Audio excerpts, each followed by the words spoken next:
देखिए, सबसे पहले तो मैं कहूँगा जो गोल्ड के रेट अप एंड डाउन हो रहे हैं ना, इससे आम जनता बहुत परेशान है।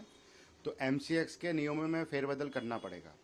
कुछ समय के लिए हो सकता है सोना चांदी को वो सस्पेंड भी कर सकते हैं, क्योंकि रेट बहुत ज़्यादा अप डाउन है। 1-1 लाख रुपए एक दिन में डाउन होना कोई बच्चों का खेल नहीं है, मजाक है। लोग बाग बर्बाद हो गए हैं। लेडीज़ों ने अपनी एफडियाँ तोड़ तोड़ के, अपनी जमा पूंजी बचा बचा करके चांदी में और सोने में इन्वेस्ट करा था, लेकिन इतना ज़्यादा धड़ाम से गिरी है, जबकि चांदी तो बिल्कुल ग्रामीण क्षेत्रों में और गरीब लोगों के लिए पहनने का एक आखिरी साधन था, और उसमें इतने ज़्यादा लॉस हुए हैं लोगों को जिसका कुछ ठीक ही नहीं है। और कुछ लोग जो सट्टेबाज हैं, ये मैं आपसे आपके माध्यम से कहना चाहूँगा, एमसीएक्स प्योर सट्टेबाजी का माध्यम बन चुका है। इसके नियमों में फेरबदल हो और तत्काल प्रभाव से एमसीएक्स के अंदर सोने चांदी को सस्पेंड करना चाहिए। और सोने के दामों को लेकर क्या रहेगा? सोने के दाम, देखिए सोने के दाम भी बढ़ रहे हैं। माना कि डॉलर बढ़ रहा है थोड़ा सा, लेकिन ऐसा नहीं है कि सोने के रेट इतने बढ़ जाएं। इस वक्त हिंदुस्तान की जो एमसीएक्स पे नंबर 1 चल रही है ट्रेडिंग सोने चांदी में। और बजट से क्या कुछ उम्मीदें हैं? बजट से उम्मीदें हैं जी, सर महंगाई सोने पे बहुत बढ़ गई है, तो मैं बजट में यही चाहूँगा कि जीएसटी 3% है उसे 1% किया जाए, जो पहले लगती थी। और एक्साइज ड्यूटी अगर आप घटा सकते हैं, क्योंकि ये वित्त मंत्री के हाथ का निर्णय है कि गोल्ड का, ऑयल के बाद सबसे ज़्यादा हमारा फॉरेक्स गोल्ड एंड सिल्वर पे ही खर्च होता है। तो अगर एक्साइज ड्यूटी अगर वो हटा सकते हैं, जिससे देश का बजट भी ना बिगड़े, तो एक्साइज ड्यूटी कम करो, जिससे थोड़ी सी रेटों में राहत आएगी। हो सकता है अगर जो ड्यूटी घटा देगी तो रेट तो ऑटोमेटिक कम आएंगे, मगर उम्मीद नहीं है कि वो इसमें ड्यूटी घटाए। दामों को लेकर क्या कहेंगे सर? दामों में उतार चढ़ाव है, सोने के दाम में, चांदी के दाम में। अब ये तो ऐसे ही चलेगा जब तक अब लड़ाई चलती रहेगी या लड़ाई रुकती रहेगी। सोने के दाम घटते रहेंगे और बढ़ते रहेंगे। डॉलर के दाम भी तो बहुत बढ़ गए हैं ना, उसके हिसाब से भी दाम बढ़ रहे हैं। फिर चांदी के दाम तो खैर ठीक समझ में आती है कि इंडस्ट्रियल यूज बहुत जबरदस्त है, मगर सोने के दामों में तो ये सब ट्रम्प की बदमाशी के हिसाब से चल रहा है। सर, आम जनता का कहना है कि इतना महंगा सोना रहेगा तो कोई कैसे खरीदेगा?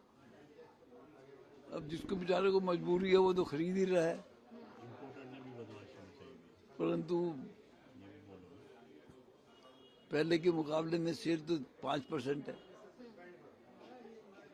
जिसको बिल्कुल ही जरूरत है, जो 100 ग्राम का शेयर पहले जो आदमी आता था वो बहू के लिए लेने आया तो उन्होंने कहा जी घरवाली के लिए भी तू भी एक ले ले। अब वो अपने बहू के लिए भी पुराना सोना लेके आ जाता, बेचारा कहता है कि जी इसी को या तो ठीक करा दो या सोच समझ के लेता है। बजट से क्या कुछ उम्मीदें हैं सर? बजट से सोने चांदी में मेरे को लगता है कि शायद ड्यूटी घटा दे गवर्नमेंट। इसके अलावा क्या कुछ बजट से उम्मीदें हैं? ओवरऑल सोने चांदी के अलावा क्या कुछ उम्मीदें हैं? बजट अच्छा ही आएगा। मोदी जब से आए हैं तो 1 लाख रुपए तो वैसे ही उन्होंने छूट दे दी है। अब ये छूट देने की और भी उम्मीद है कि शायद 125 कर दें। देखो, जिस हिसाब से गवर्नमेंट कर रही है उस हिसाब से तो मैं एक्सपेक्ट करता हूँ कि कल का बजट बहुत अच्छा होगा, और उसके अंदर चांदी सोने में भी हमें थोड़ा सा राहत मिलने की आशंका है।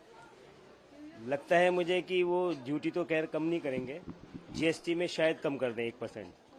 हाँ, उम्मीद है। बाकी तो जो भी वो करेंगे वो अच्छा ही करेंगे। और दूसरी चीज़ों में जिस हिसाब से पहले करा है गवर्नमेंट ने, तो इस बार भी मुझे लगता है कुछ ना कुछ वो तोहफा जरूर देंगे, सरप्राइज जरूर देंगे।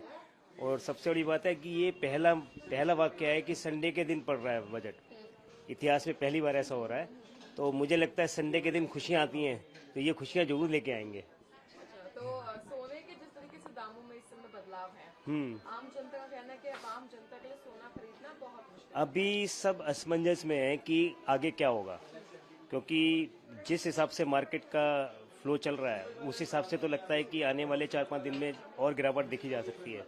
लेकिन फ्यूचर इसका ऐसा नहीं है, फ्यूचर में ये फिर से बढ़ेगा। बट अभी जो कस्टमर है, बायर है, वो बिल्कुल असमंजस है। वो अभी खरीदारी करने में हिचकिचा रहे हैं। वो ये एक्सपेक्ट करते हैं कि जब गिरता है तो और गिरेगा तब खरीदेंगे। और कई बार क्या होता है कि वो फिर वो ट्रेन छूट जाती है। तो मेरी राय तो यही है कि जिस टाइम पे आपको लगे कि थोड़ा सा रेट रीजनेबल है, आपको खरीद लेना चाहिए।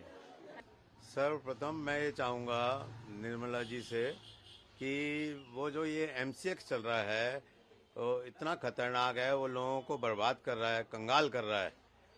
तो ये सबसे पहले इस पे रोक लगनी चाहिए। और जो हमारे सुनार भाई हैं उनको बहुत नुकसान हो रहा है, क्योंकि लोगों का पैसा सारा गोल्ड सिल्वर में इन्वेस्ट हो रहा है, ज्वेलरी तो कोई ले ही नहीं रहा, और एमसीएक्स की वजह से उससे सबको नुकसान भी हो रहा है। तो सबसे पहले सर्वप्रथम ये है कि ये बंद होना चाहिए, इस पे रोक लगनी चाहिए।